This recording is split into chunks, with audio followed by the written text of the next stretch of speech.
Hello friends, welcome to my channel. Friends, today we are going to learn Standard 10 means class 10 subject Science and Technology part 2.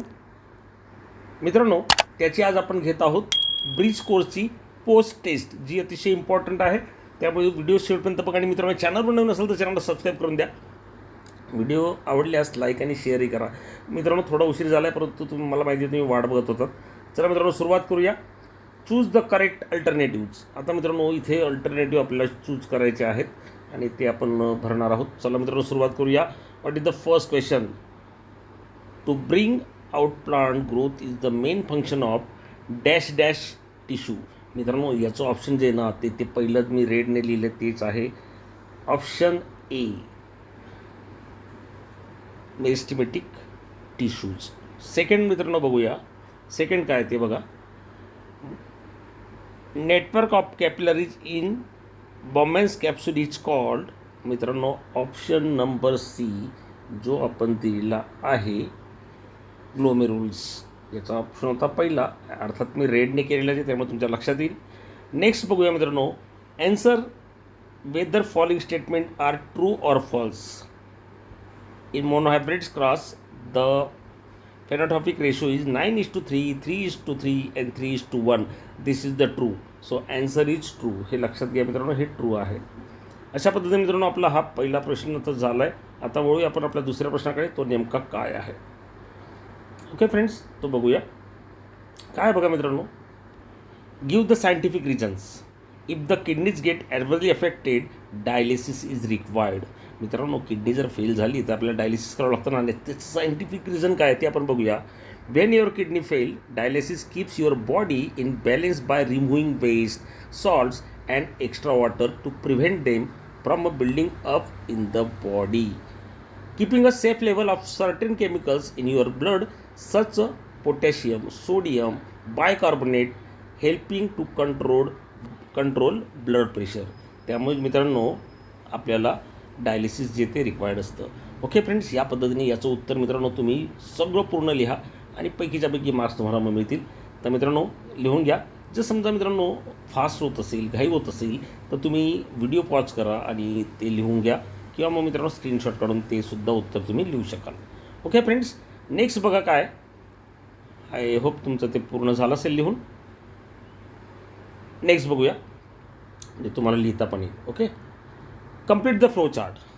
आता harmful effects of solid waste याचे मित्रांनो भरपूर आपल्याला लिहिता येतील. वेगवेगळे सुद्धा लिहिता येतील. जे 4 आहेत ते आपण लिहिलेत ते बघा. ते नेमके काय आहेत बघा. फर्स्ट जो आहे तो टाकला आहे प्रोड्युसेस टॉक्सिस गॅस. हा लिहूया. पहिला जो आहे तो हा आहे प्रोड्यूस टॉक्सिस गॅस. पहिला लिहा. दुसरा leads to pollution of air water and soil. Third leads a degradation of natural beauty. and fourth effects on biodiversity. अशा पद्धतीने मित्रांनो कोणतेही 4 तुम्ही लिहू शकतात. अजूनही 2-3 दिलेत पुस्तकात ते लिहिलेत तरीही चालतील. आणि अशा पद्धतीने आपला हा फ्लो चार्ट जो आहे फ्रेंड्स तो झाला आहे कंप्लीट. नेक्स्ट क्वेश्चन बघूया. Identify the disorder shown in figure the describe characteristics of this. आता मित्रांनो हा जो मुलगा दाखवला आहे याला कोणता डिसऑर्डर आहे ते आपल्याला लिहायचं आहे आणि त्याचे कॅरेक्टरिस्टिक्ससुद्धा आपल्याला मेन्शन करायचे. तर मित्रांनो सुरुवात करूया. आता मित्रांनो तुम्ही आधी याचं निरीक्षण करून घ्या. ओके, तर मित्रांनो नेमका आहे काय आहे. The child is suffering from down syndrome. याला डाऊन सिंड्रोम असे म्हटलं जातं मित्रांनो. ओके, आता त्याचे कॅरेक्टरिस्टिक्स जे ते लिहून टाका. Infants with this disorder have one extra chromosome with the 21st pair in every cell of their body. Therefore, they have 47 chromosomes instead of 46. Children suffering from Down syndromes are usually mentally retarded and have a short lifespan. Mental retardation is the most prominent characteristics. Other symptoms include short height. इथे short करून घ्या. इथे short करून घ्या मित्रांनो. height, short wide neck, flat nose, short finger, scanty hair, single horizontal crease on palm, and life expectancy of about 60 to 20 years. मित्रांनो अशा पद्धतीचं याचं उत्तर जे आहे थोडं मोठं असेल तरी ते पूर्ण लिहा. थोडा वेळ घ्या, पण तुम्ही मित्रांनो याचं उत्तर तुम्ही पूर्ण लिहिणं गरजेचं आहे. ओके फ्रेंड्स, नेक्स्ट बघूया काय दिलं आहे आपल्याला. या पद्धतीने उत्तर लिहा. व्हिडिओ पॉज करून सुद्धा मित्रांनो तुम्ही ते लिहू शकाल. पुढचा प्रश्न बघूया लगेच. Okay, answer the following any one. आता मित्रांनो आपल्याला ॲन्सर द्यायचं आहे. एनी वन करायचं, आपण मात्र दोन्ही लिहिणार आहोत.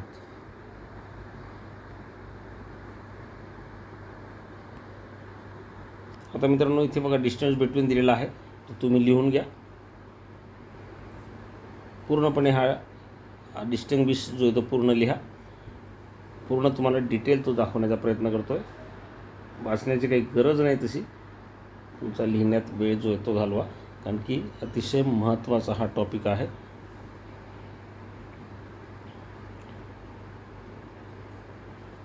मोनोकोट्स अँड डायकोट्स याचं डिस्टिंग्विश जे दिले आहे ते 4, ते 4च्या 4 तुम्ही लिहा.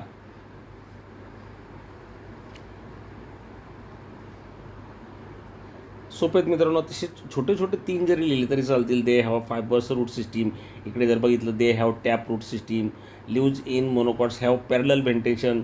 आणि इकडे जे असतील तर ते काय असतं, नेट व्हेंटिलेशन असतं मित्रांनो, नाही का. याचे एक्झाम्पल्स दिलेले आहेत, ओनियन, गार्लिक. इकडे जे एक्झाम्पल बघितले कॉलीफ्लॉवर, ॲपल्स, पियर्स, बीन्स, हे याचे एक्झाम्पल आहेत. अशा पद्धतीने ते छोटे 3 लिहिले तरीसुद्धा मित्रांनो मार्क्स तुम्हाला परत मिळणार आहेत. ओके फ्रेंड्स, आय होप तुमचं ते लिहून झालं असेल. पुढचा प्रश्न बघूया. Define the following. अँटीबायोटिक्स. मित्रांनो अँटीबायोटिक्सचे आपल्याला थोडक्यात डिफाईन करायचं आहे. ते काय लिहितील बघा. Antibiotic are medicine that fight bacterial infections in a people and animal. They work by killing the bacteria or by the making it hard for a bacteria to grow and multiply. Antibiotic या पद्धतीने लिहून झालं आहे. पुढे आहे मित्रांनो DNA fingerprinting. DNA fingerprinting is a technique used to identify the analyze the variation in various individuals at the level of DNA. It is based on variability of polymorphism in DNA sequence. या पद्धतीने मित्रांनो याचं उत्तर जे ते अपेक्षित आहे ते तुम्ही लिहा. Antibiotic and DNA fingerprinting. Next question बघूया. ओके मित्रांनो, झालं नसेल तर तुम्ही स्क्रीनशॉट काढू शकता. पुढचा प्रश्न काय मित्रांनो तो बघूया. Write the correct words in the box. Function of left brain and function of right brain. आता मित्रांनो या पद्धतीने तुम्ही ते फंक्शनिंग जे त्याचं लिहून घ्या. Analytical thinking, logical thinking, language, science and mathematics, नाही का. इकडे बघितलं तर holistic thinking, intuition, creativity, art and music. अशा पद्धतीने मित्रांनो ज्या रिक्त जे बॉक्सेस होते ते मी भरून दिलेत. त्याचप्रमाणे तुम्हीसुद्धा ते मित्रांनो भरून घ्या.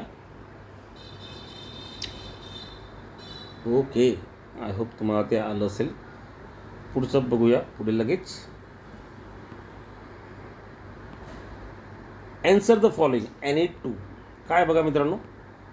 Complete the tree diagram below based on the types of heredity disorders.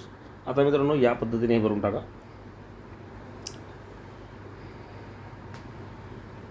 ज्या रिक्त जागा आहेत त्या तुम्ही भरू शकताय. Mitochondrial disease, sickle cell anaemia, albinism, या पद्धतीने मित्रांनो हे सगळं जे ते भरणं गरजेचं आहे ते भरून ठेवा. नेक्स्ट क्वेश्चन काय बघा. Explain in your own words with suitable examples how excursion in a plant useful to human being. पुढचा क्वेश्चन आहे ऑब्झर्व द फिगर केअरफुली. त्याच्या आधी मित्रांनो हा दुसरा क्वेश्चन आपण घेऊया. Explain in your own words. Excretion in a plants results in a production of various kind of excreta which are waste for the plant but are equally important for human use. The following examples are helpful in proving the above fact. आता मित्रांनो example काय आहेत बघा. Oxygen which an excretory product of photosynthesis is an absolute requirement for human being to survive on earth. Tannin is waste plant product which is stored in leaves and bark. It is used in making a tea all over the world. Third, plant stores waste products in their leaves and barks which are shed off regularly. This shed off are used to make manure. Essential oils are also waste product of plants which are stored in their leaves. The essential oils are used for various purposes by us. तशा पद्धतीने मित्रांनो आपण ते याचं उत्तर जे ते लिहिलेलं आहे. मित्रांनो पुन्हा सांगतोय, जर समजा राहिलं असेल तर स्क्रीनशॉट काढून तुम्ही ते नंतर लिहू शकाल. थर्ड क्वेश्चन बघा. Observe the figure carefully and answer the questions. What is happening 1 and 2. Numbering मित्रांनो केले 1 2 3 4 असे नंबरिंग केलेलं आहे. त्यामध्ये आपल्याला विचारले what is happening at 1 and 2. Sense organs and sense the impulse हे आपल्याला याच्यामध्ये दिसून येतं आहे. Sense organs and sense the impulse. Okay friends, म्हणजे बघ मित्रांनो सेन्स कळतं आहे आपल्याला. मेणबत्ती जो हात तो बाजूला केलेला आहे. Second, which is the nerve shown by 4. चौथ्या नंबर कोणती नर्व शोन आहे तर मोटर नर्व आपल्याला म्हणता येईल. मोटर नर्व आहे ती. आणि C at 7 where has the impulse reached. The receptor organ like मसलपर्यंत आलेली आहे मित्रांनो ती. तर त्यामुळे तिथे उत्तर लिहा तुम्ही, receptor organ like muscles. I hope मित्रांनो हा तुमचा क्वेश्चन पूर्ण झाला असेल, कारण की अतिशय छोटा होता. आता लास्ट क्वेश्चन आहे तोही आपण बघूया. काय आहे तो friends. Describe the structure of DNA molecule with suitable diagram. आता आणि पाचवा प्रश्न पण काय तोही आपण लगेच पूर्ण करणार आहोत पुढे. Explain with suitable example the relationship between weather forecasting and disaster management. त्याआधी मित्रांनो बघा आपण चौथा प्रश्न घेऊया. Describe structure of DNA molecule आणि सुटेबल ती डायग्राम आहे ती सुद्धा काढावी जी पुस्तकात आपल्याला दिली आहे. तर मित्रांनो अशा प्रकारची डायग्राम जी ती तुम्ही काढा, नाही का. ही डायग्राम जी आहे ती पुस्तकात दिलेली आहे, त्यावरून तुम्ही सहज ती काढू शकाल. आता मित्रांनो याच्यावरचं आपलं डिस्क्रिप्शन जे ते लिहायचे ते आपण बघूया.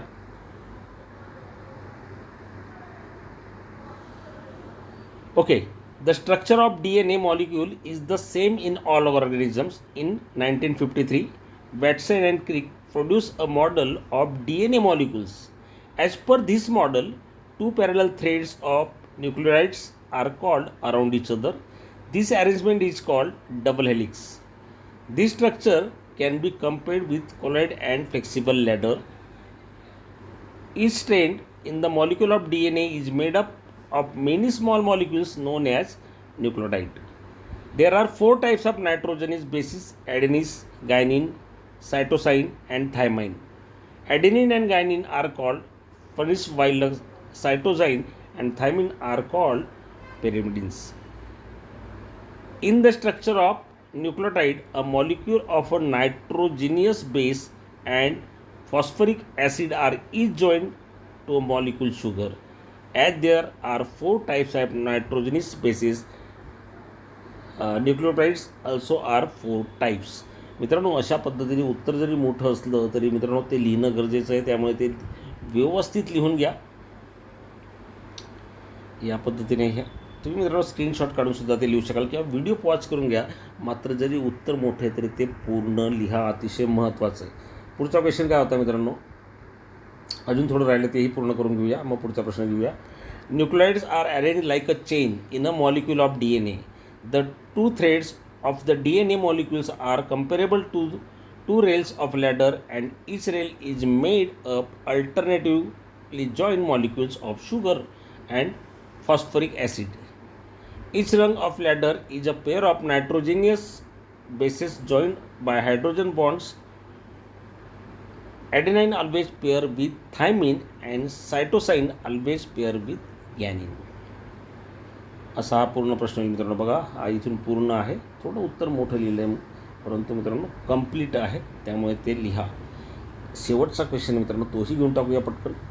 Explain with suitable examples the relation between weather forecasting and disaster management. Weather forecasting उत्तर बघूया. Weather forecasting and disaster management are related to each other because weather forecasting only gives information about the disaster before. For example, if weather forecasting says that floods are going on occurs, disaster manager tried to make a necessary changes by moving people to safe place etc. अशा पद्धतीने मित्रांनो relationship weather forecasting आणि disaster मॅनेजमेंटमध्ये असतं, जेणेकरून people जे आहेत, जे लोक आहेत ते सेफ ठिकाणी जातील. कोणती जर एखादी आपत्ती येत असेल तर ती आधीच कळाल्यामुळे या वेदर फॉरकास्टिंगमुळे आपल्याला त्यापासून आपली वित्तहानी किंवा मानवहानी जी ती होत नाही. अशा पद्धतीने मित्रांनो उत्तर तुम्ही लिहिणं अपेक्षित आहेत. आणि आय होप मित्रांनो, जरी उत्तरे सायन्स 2मध्ये उत्तरे मोठीच असतात मित्रांनो, परंतु ती लिहिणं गरजेचं असतं. अतिशय सोपा पण हा असा पेपर असतो. पण मित्रांनो, तुम्ही या चॅनलवर नवीन असेल तर चॅनलला सबस्क्राईब करून घ्या. व्हिडिओ आवडल्यास तुमच्या मित्रांना नक्की पाठवा. आणि मित्रांनो, चॅनल तुम्ही नाही सबस्क्राईब करणार तर कोण करणार आहे? तर मित्रांनो, चॅनल सबस्क्राईब करून लाईकच्या बटन दाबून द्या. Take care, good bye.